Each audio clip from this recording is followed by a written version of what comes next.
Assalamualaikum warahmatullahi wabarakatuh. Pada masa kemajuan Islam ini terdapat integrasi dari beberapa cabang ilmu pengetahuan. Dalam ilmu kedokteran terkenal nama Ar-Razi, yang di Eropa dikenal dengan nama Rhazes. Karya-karyanya di bidang kedokteran diterjemahkan ke dalam bahasa Latin untuk digunakan di Eropa. Selain Ar-Razi, yang tidak kalah masyhur dan terkenal adalah Ibnu Sina, seorang filsuf sekaligus dokter. Ia menulis satu ensiklopedia dalam ilmu kedokteran berjudul Al-Qanun fi at-Tibb, yang artinya Canon of Medicine. Buku ini digunakan di Eropa sampai pertengahan kedua dari abad ke-18. Integrasi juga terjadi dalam bidang bahasa, kebudayaan, astronomi, optik, ilmu kimia, geografi, dan filsafat. Yang menarik, pada periode ini pula ilmu keagamaan dalam Islam mulai disusun. Dalam bidang penyusunan hadis terkenal nama Imam Bukhari dan Muslim. Dalam bidang fikih terkenal nama Imam Abu Hanafi, Imam Malik bin Anas, Imam Syafi'i, dan Imam Ahmad bin Hanbal. Imam At-Tabari terkenal dalam bidang tafsir dan Ibnu Hisham terkenal dalam bidang sejarah. Rumusan konsep teologi dihadirkan oleh Wasil bin Atta bin Huzail Al-Laf dan lain-lain dari golongan Mu'tazilah.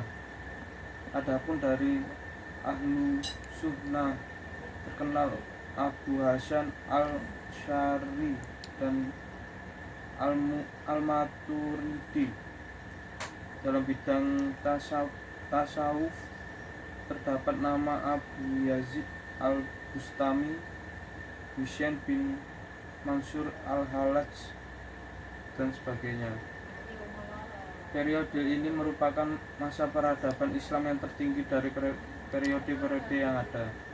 Dalam perkembangan selanjutnya, Islam mengalami disintegrasi politik dan perpecahan di kalangan umat yang menyebabkan Islam mundur dari pentas atau panggung peradaban dunia.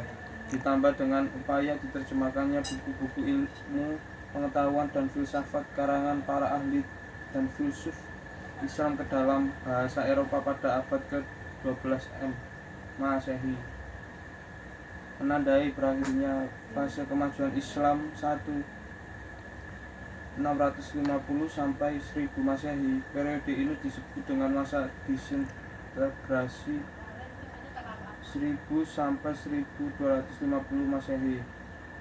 Masa ini ditandai dengan adanya kerajaan-kerajaan independen yang ingin memisahkan diri dari kepemimpinan seorang khalifah. Disintegrasi politik tersebut yang menyebabkan perpecahan di kalangan umat Islam.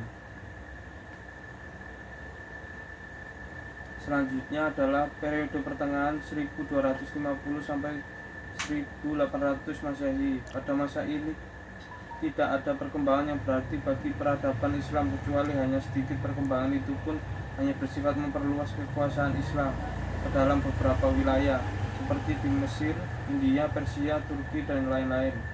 Rekaman sejarah yang paling terlihat dan dikenal masyarakat pada umumnya pada zaman ini adalah penaklukan Konstantinopel dari kerajaan Bizantium pada tahun 1453 Masehi oleh Sultan Muhammad Al-Fatih 1451 sampai 1481 Masehi.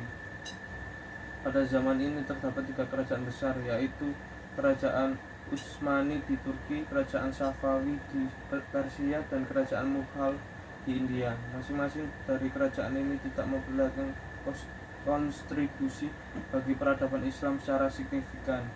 Peperangan demi peperangan bahkan sering terjadi pada masa 3 kerajaan besar ini untuk menguasai wilayah tertentu. Disintegrasi politik pada masa ini terlihat semakin besar dibandingkan dengan masa Bani Abbasiyah dan sekaligus menandai berakhirnya perkembangan peradaban Islam.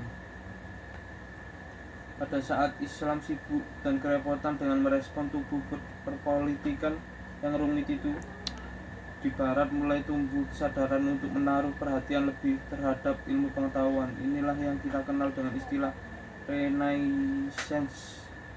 Oleh karena itu, umat Islam tidak hanya berdiam diri melihat kegemilangan dunia Barat, tetapi membuat pola perubahan kiblat pengetahuan dari yang sebelumnya berkiblat kepada peradaban Yunani menjadi berkiblat kepada peradaban Barat. Masa ini disebut dengan periode modern, 1800 Masehi sampai sekarang. Untuk memperbaiki kondisi peradaban dalam diri Islam yang ada, maka sejumlah tokoh Islam melakukan pembaruan pemikiran Islam atau modernisasi dalam Islam untuk mengembalikan kejayaan Islam. Beberapa tokoh pembaru itu diantaranya seperti di Mesir terkenal nama Muhammad Abduh Rashid Ridha dan Jamaluddin Al-Afghani. Di India pembaruan dilakukan oleh Sir Syahid Ahmad Khan, Syahid Amir Ali, dan Muhammad Iqbal. Ide pembaruan itu sampai masuk ke Indonesia dan dikembangkan oleh Kiai Haji Ahmad Dahlan dari organisasi Muhammadiyah dan Kiai Haji Hasyim Asy'ari dari Nahdlatul Ulama. Wassalamualaikum warahmatullahi wabarakatuh.